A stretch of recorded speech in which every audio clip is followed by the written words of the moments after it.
Hey everybody, it's Johnny here, JP's RC Workshop.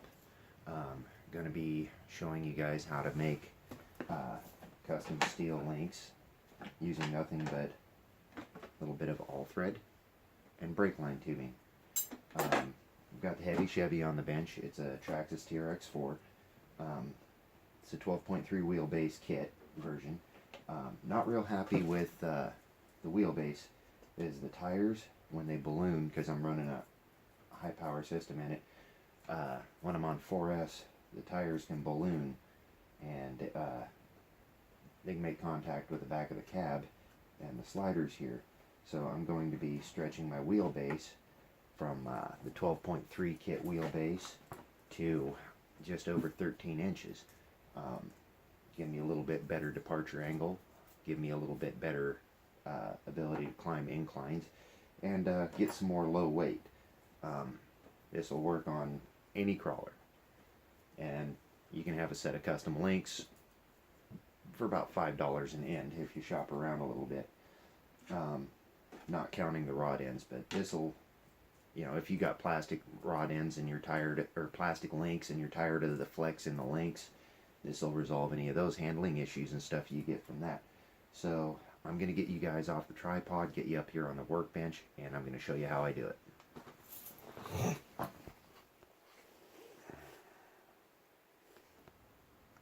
And I've got you up here on my very cluttered workbench.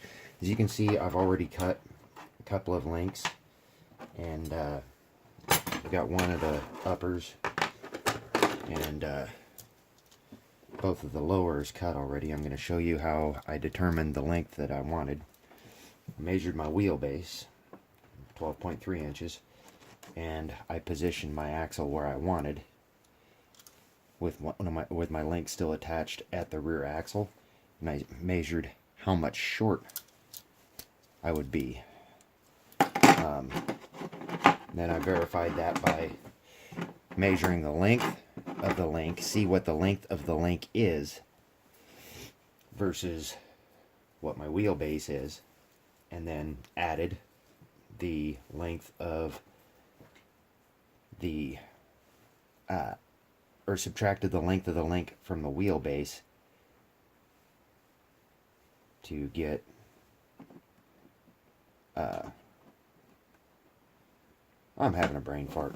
Let's try this explanation again so I don't confuse you guys. Okay, so I measured my links, measured my wheelbase, and did a little bit of math. Figured, you know, if this link gives me this wheelbase, I want roughly 3/4 of an inch more wheelbase. So I'm making these about 3/4 of an inch longer than my stock links here.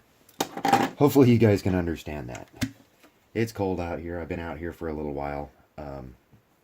It's below freezing in my shop.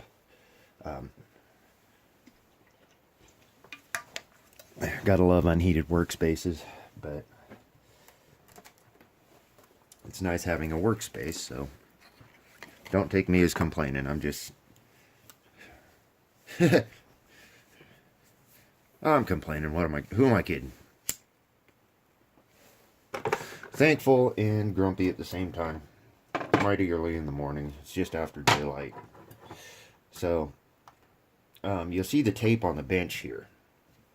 So the way I did this is I set up my uppers, which have to be a little bit longer than the lowers. Let's see, that's a lower.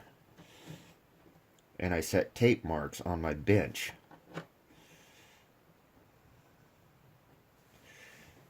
to determine where I wanted. Then the extra length of 3/4 of an inch, I put new tape marks out on the bench out here. Then I measured the depth of the rod ends and marked on my threaded rod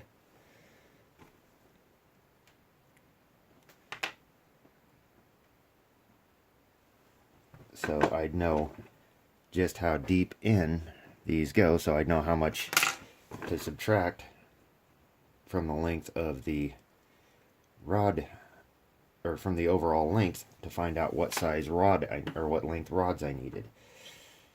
This is one of the uppers. I set my tape marks to where these are exactly at the end of this tape mark. And these are going to be exactly the right length this way. These are the long heavy duty Traxxas rod ends.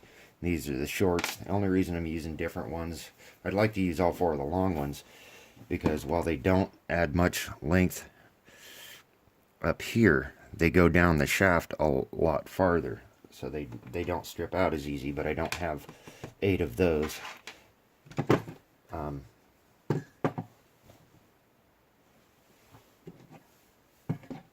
There it is. I only have 4 of the long ones, so I'm making do with only 4 of the long ones and then 4 of the short ones.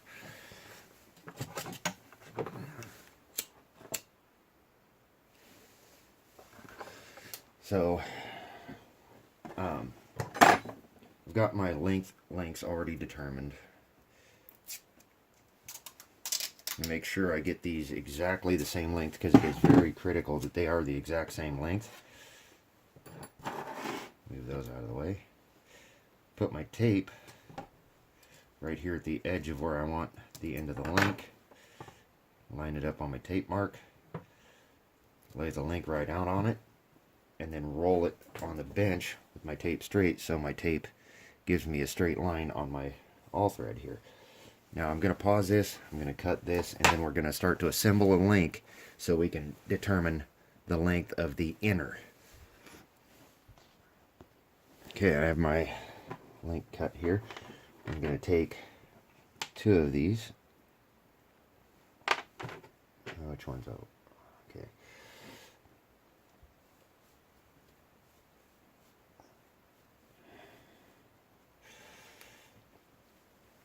Grab this with a pair of pliers, or vice grips.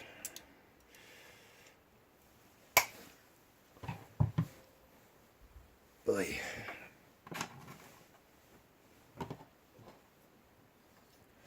Get this started straight here.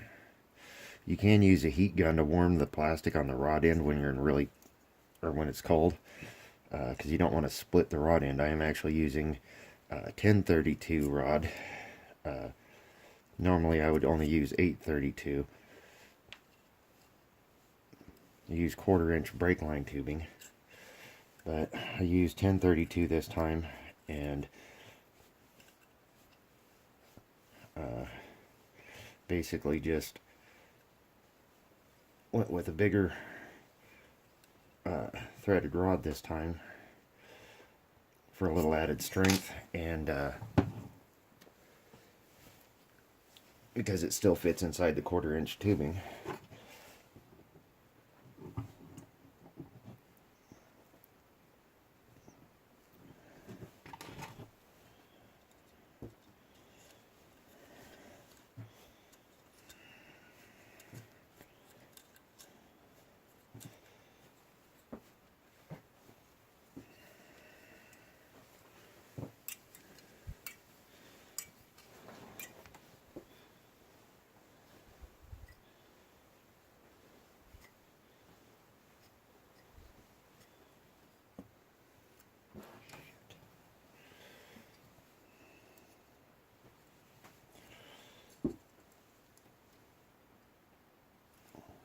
And you want to be careful to not do what I just did, which is over thread that. I'm going to have to go grab another rod end here in a minute. But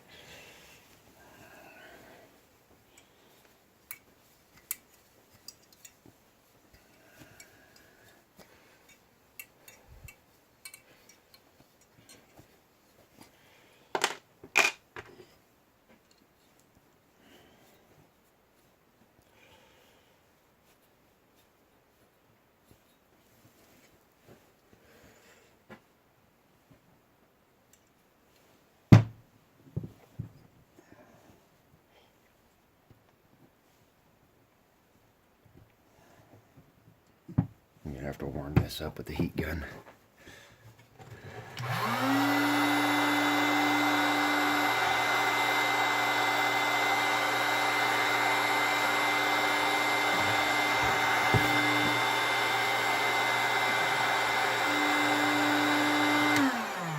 doing this, you want to be careful to not get it too hot as to melt it or burn yourself. Just want to get it warm enough to be pliable. If you're in a warm climate or in a heated room, you may not have to do this. I'm only doing it as a precaution because it's below freezing and plastics are brittle when it's freezing.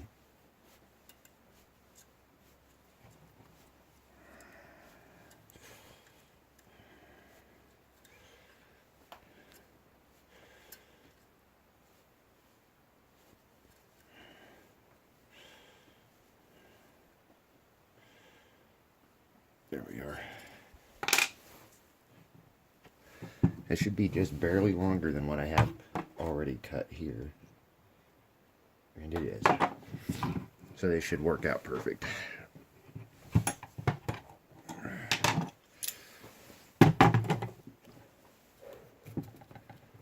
Okay, we'll take our tape. Get it ready for marking this tubing.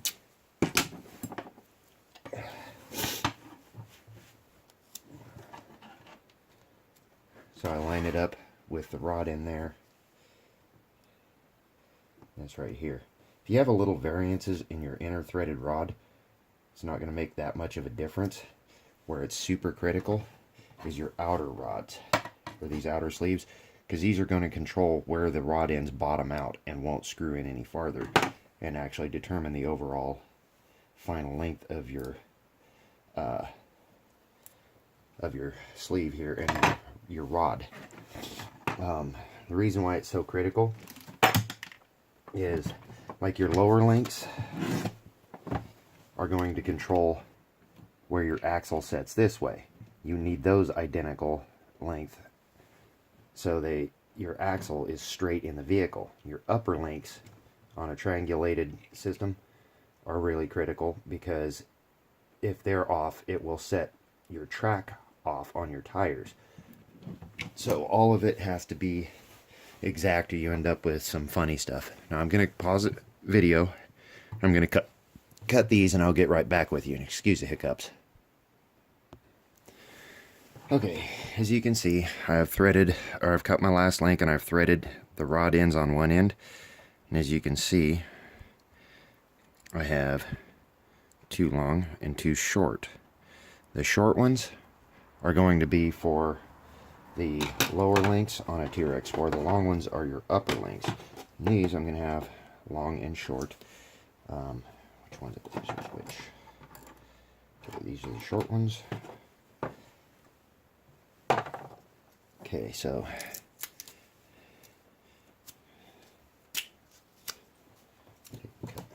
separate these.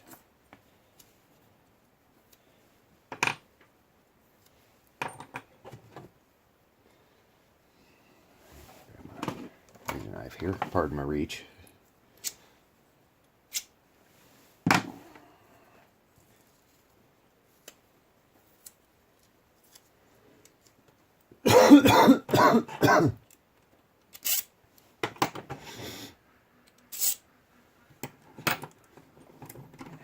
I'm just sliding these through those outer sleeves.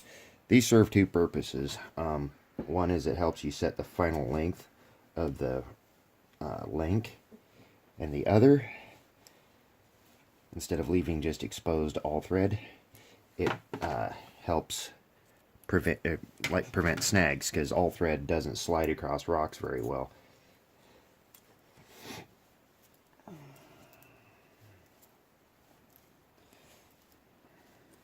One of my little tricks to help screw these on is I just stick an Allen key in each end, or hex wrench, whatever you want to call it. There's one link assembled.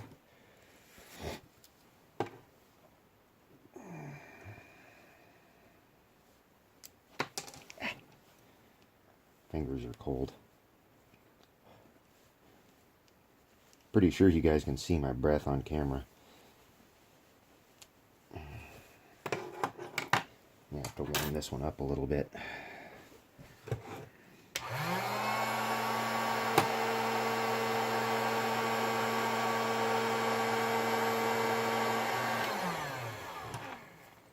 Oh, that feels so good.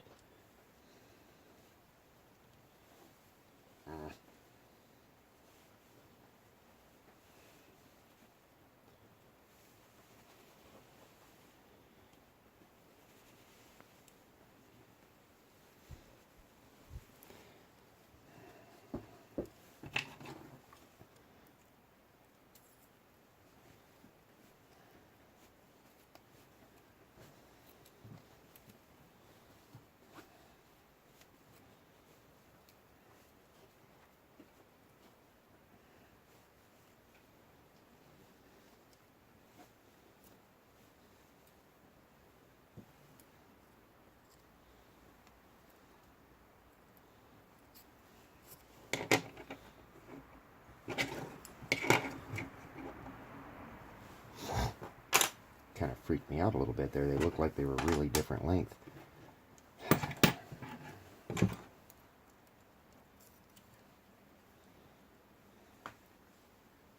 I'm going to pause the video here. I don't think you guys necessarily want to watch me try to fumble these rod ends on. You seen how I did the other two? I'll get these two assembled and then we'll go to install them on the truck. Okay, I've got my links assembled. There's something you may not know about the Traxxas TRX4. All four links, the metal portion of the link is the exact same length on a TRX4. Where your difference in your length ends, or length overall, is in your rod ends.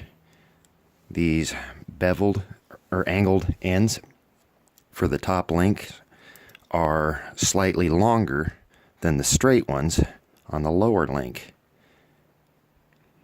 You guys see that little difference? Or come on, focus for me. There we go. Now you see how these are slightly longer? These are your upper links. If you use factory Traxxas links, you can actually just figure out how much longer you want your wheelbase, measure the distance between these collars, and then measure the length of the threads with the rod ends off, and cut all four lengths the same. Since I don't want to stretch those rod ends out, in case I decide I want to go back to a standard wheelbase to run a different body, I'm not going to be butchering those links. Just the long links.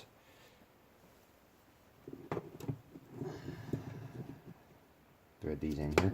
Now if you stretch your wheelbase beyond a certain point on a TRX4 or lift it far enough, you may have to do a servo relocation to make your locker cable work if you haven't done a locker delete or if you're not running a sport. I use my lockers a lot while I'm out on the trail.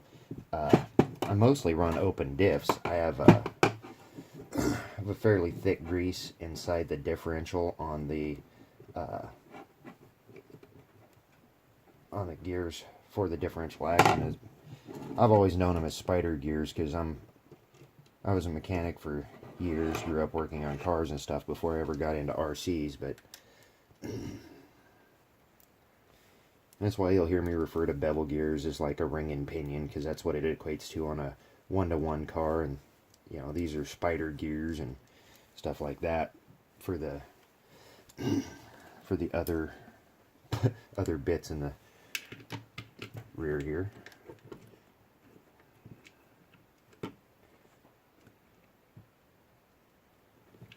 Oh, come on. Don't argue with me. Get in there. There we go. Ha! Come on.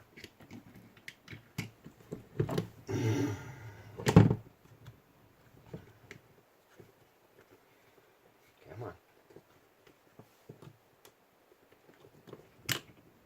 Yeah. There's probably an easier way to do this.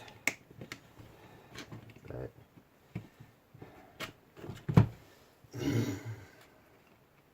and I left my toolkit in the house, so I'm out here using these stubby little Allen wrenches instead of the nice drivers that one of my subscribers, a guy runs 509 Trails, he sent me a nice dynamite toolkit, and I left it in the house, and well, I don't feel like going back to the house to just grab a wrench when I got, or grab a toolkit when I've got wrenches that'll work.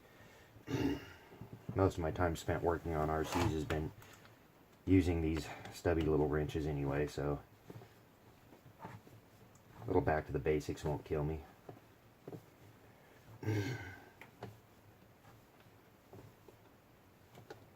A lot of you might have noticed that even with as modified as this truck is, I'm still running stock 1.9 Canyon Trails, and I haven't taken the time to cut these yet. It does do a lot of good when you cut these. They become a very capable tire. That little triangular nib right there in the tread, that's all you cut out when you cut these tires. And I run Proline Hyraxes My buddy Jacob runs the Pit Bull Rock Beast. And I'll tell you, I'm going to try a set of the Rock Beasts when I can. But, you know, I've sworn by Proline Hyraxes ever since I discovered them. And these things perform, these stock Traxxas tires perform almost as well as a Hyrax. Better than any of the RC four-wheel drive tires I've tried. Better than, or at least in my terrain. And they performed better than the, oh, what was the last tire we were running? It was a 06 Voodoo KLR. It was a gold compound, I believe. These Traxxas tires actually did better than those Voodoos, which was shocking in this terrain. You know, we run on a lot of granite and stuff, river, bedrock and stuff like that.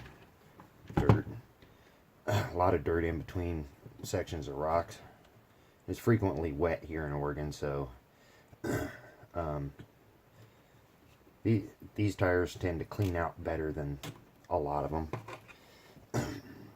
So, you know, I keep running my canyon trails until I can get me a set of Pit Bulls. My buddy, he swears by those Pit Bulls, and here lately, in freezing weather, he's running the Alien Alien Compound. These things on ice are amazing. His truck and mine weigh about the same. I try to push him around on the ice, and I couldn't budge him. I just sat there and spin. So you're gonna have to see what all the hype's about on those.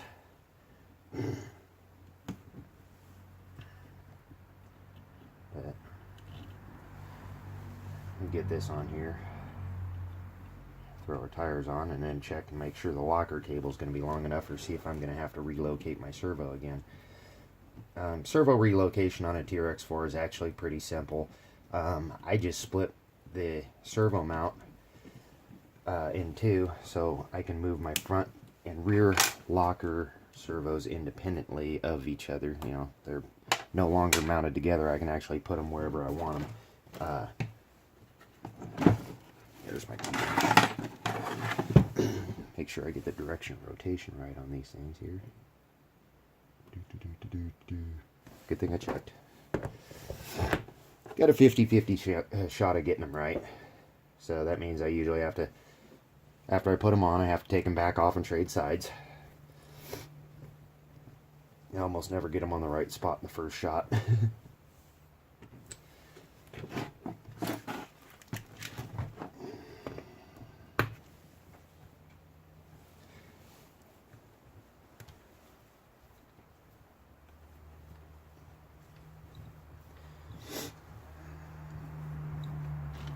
I may relocate the top of my shocks to a different hole on these shock towers.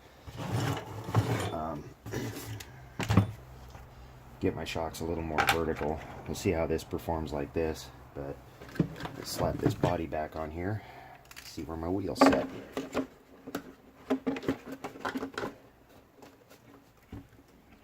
Much better. Much better. That is exactly where I wanted them. But anyway, hope this video helps you guys. Be sure to subscribe to the channel. Give us a like. Give us a thumbs up if you think we've earned it. I've been saying it in all my videos that we're going to have some scale accessories that I'm going to be giving away when I hit 500 subscribers. So be sure to subscribe to the channel, because you only qualify for the giveaway if you're a subscriber. Here's a look at some of the scale accessories I'm going to be giving away. I'm going to be giving away a set of sand ladders, a Yeti cooler, first aid kit, little air tank, handyman jack, toolbox, little chainsaw. So if you guys want that, keep an eye out for when I hit 500 subscribers. I'll post a video when I hit 500 subscribers about the giveaway. It will go to one of my subscribers, so be sure to subscribe. Hit the bell notification so you'll be aware of when I post new videos. Get out there, have some fun with the RC hobby.